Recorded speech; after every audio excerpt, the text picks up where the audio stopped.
સો સવારથી સાંજ સુધી રોજ એવા અઘરા અઘરા કિસ્સા આવે છે અને એગ્રેસિવ નેચર ને મતલબ ગુસ્સો ને ગાડો એટલે નીકળે છે. વાત સાંભળ્યા બા આપણા ત્યાં આવ્યા છે લગભગ કેટલા વાગે બા તમે આવ્યા ઘડી? 9 વાગે. હવાના 9 વાગ્યાના આવ્યા છે. શું નામ બા તમારું? કમરાબા. અત્યારે વાગ્યા છે 7 અને 10. 7 અને 10 થઈ છે. બા અહીંયા 9 વાગ્યાના આવ્યા છે. 10 વાગ્યાના દીકરાને આપણે જાણ કરીએ છીએ કે તમારા મમ્મી આવી ગયા છે. કોઈ આધાર કાર્ડ લાવે નથી, કોઈ ડોક્યુમેન્ટ લાવે નથી અને તકલીફ હતી. શું તકલીફ હતી તમને?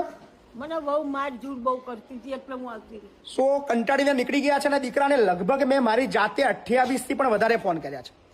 1 વાગે પર્સનલી મેં ફોન કર્યો, મારા સ્ટાફ ફોન કરતા હતા. 1 વાગે કંટાળીને મેં ફોન કર્યો કે ભાઈ તારે કેટલી વાર છે? તો કે હું નીકળી ગયો છું, રસ્તામાં છું. 2 વાગે ફોન કરું છું, અમદાવાદની ડિસ્ટન્સની વાત કરે છે, હું રસ્તામાં છું.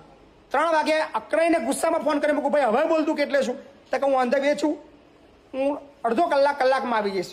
4 વાગે ફોન કરું છું, ફોન નથી ઉઠાવતો. 5 વાગે ફોન કરું છું, ઉઠાવે છે, બસ 10 મિનિટમાં પહોંચું છું. 6 વાગે ફોન કરું છું, ઉઠાવવાના બંધ કરી દીધા. છેલ્લો 7 વાગે ફોન કરું, હું રસ્તામાં છું, એવું ઉલ્લુ બનાવી રહ્યો છું. યાર આ દુનિયા કયા લેવલની છે ને ગુસ્સો કેમ ના આવે? કારણ કે શું બા તમારું નામ શું કીધું? કમરાબા. શું તમારા છોકરાનું નામ શું છે? શૈલેષજી. શૈલેષજી. આખું નામ? આખું નામ શૈલેષજી અર્જનજી. શૈલેષજી અર્જનજી.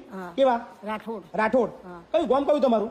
અમારું ગામ અત્યારે ખૈણા મહેસાણા બાજુ.